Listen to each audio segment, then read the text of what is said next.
and breathe out.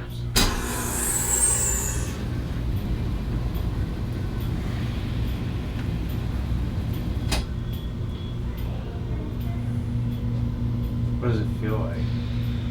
Extremely cold. I just think how hard your nipples have ever been, times that by 10.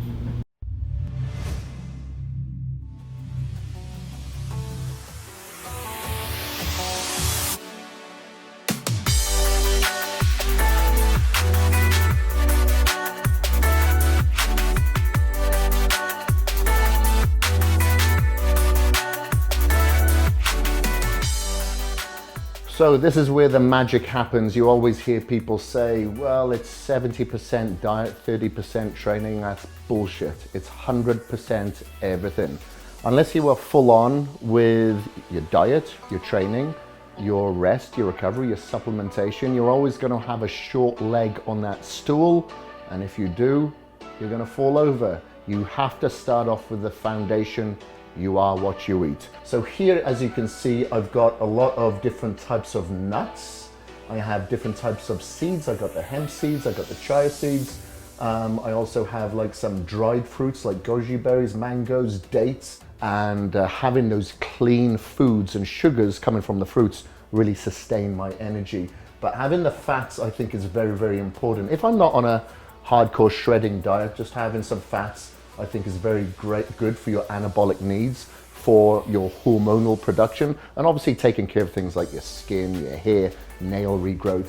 And if you're having good, adequate hormonal production, generally you're going to be a little bit more focused and feel better about yourself. Bodybuilders shouldn't just be ornaments. They shouldn't be static figurines. They should be able to get out there and move, and obviously be very healthy. And health is the #1 priority of my pivotal point. You know, of course we look at vanity, but people are vanity projects a lot of the time without having any consideration for their health and longevity.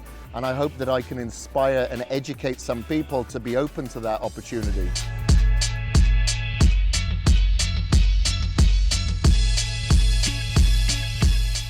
Okay, time for some active recovery, baby.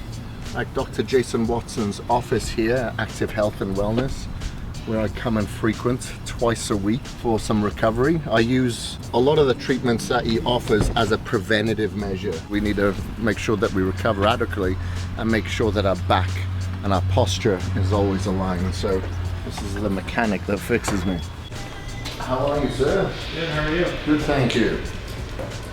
Back for more. I'm Dr. Jason Watson. I'm with Active Health and Wellness in Boise. Athletes are really no different than the general population, except that they put tremendous load on their body. So what I'm looking at here is his leg length, and you can see how his left leg is longer than his right leg.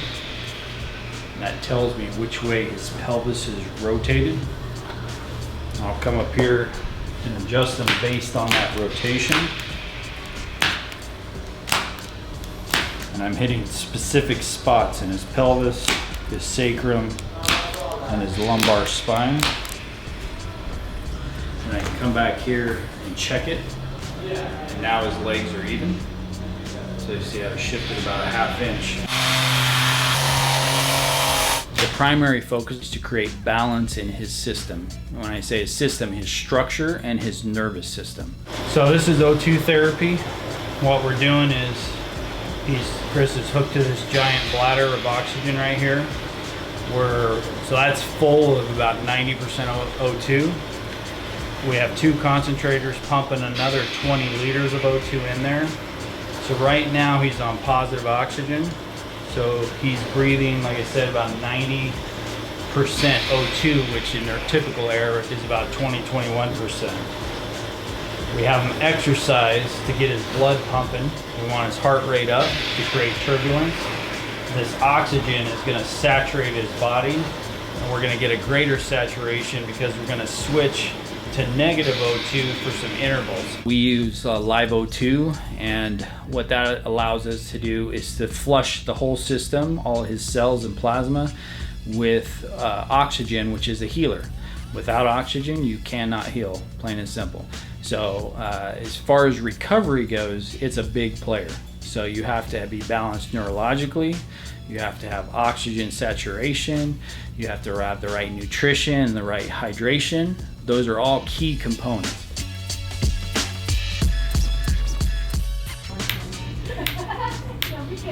So I'm having pulse magnetic field therapy here. Dr. Jason will be able to explain it a lot better than I can, but we're sending through a current through to an area on my delt. It's really weird how it locates the problem that you may have, whether it be a tear, whether it be scar tissue, and it pinpoints it every time that I've had an issue, whether it be in a bone, connective tissue, or whatever.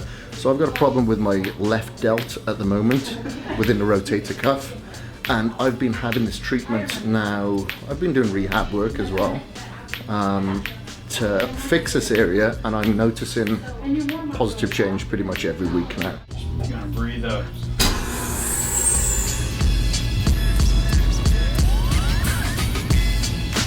Kris was whole body cryotherapy, and what that does is it shuts down inflammation in the entire system, in the entire body, including his head, not just what's in the chamber, because what we're doing is we're putting the body in an environment to respond to it.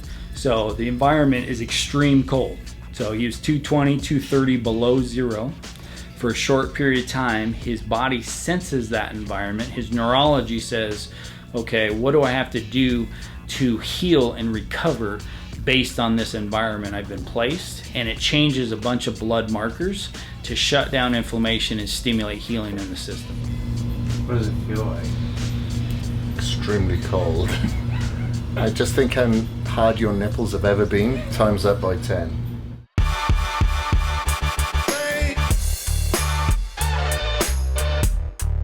We're in downtown Boise, and we're doing a little bit of cardio on the way to the yoga class here because I can't get any parking spots. It's funny, when you're getting ready for like an Ironman, the last thing you want to do is any additional cardio. So it's like I always try to park as close as I possibly can. But anyway, is what it is. A few extra calories won't hurt me, but just gonna hit the yoga class now for about an hour and reset this spot.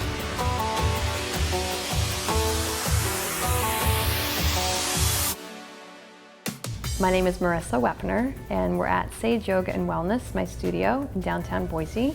One of the main benefits of practicing yoga is reduction in stress and anxiety, and then a general sense of well-being increases and mood increases. Well, with athletes, you actually have to be pretty cautious with how you work with them because they're really super strong in a lot of areas, but inflexible and have strength imbalances in other areas. So working cautiously and slowly and knowing that they don't actually need a lot of strength building. So when they practice yoga, they are better able to see and feel and sense what's occurring in their body in the present moment, and maybe be able to help with injury prevention because they can sense when things are starting to get out of balance or a little bit tweaked or unusual.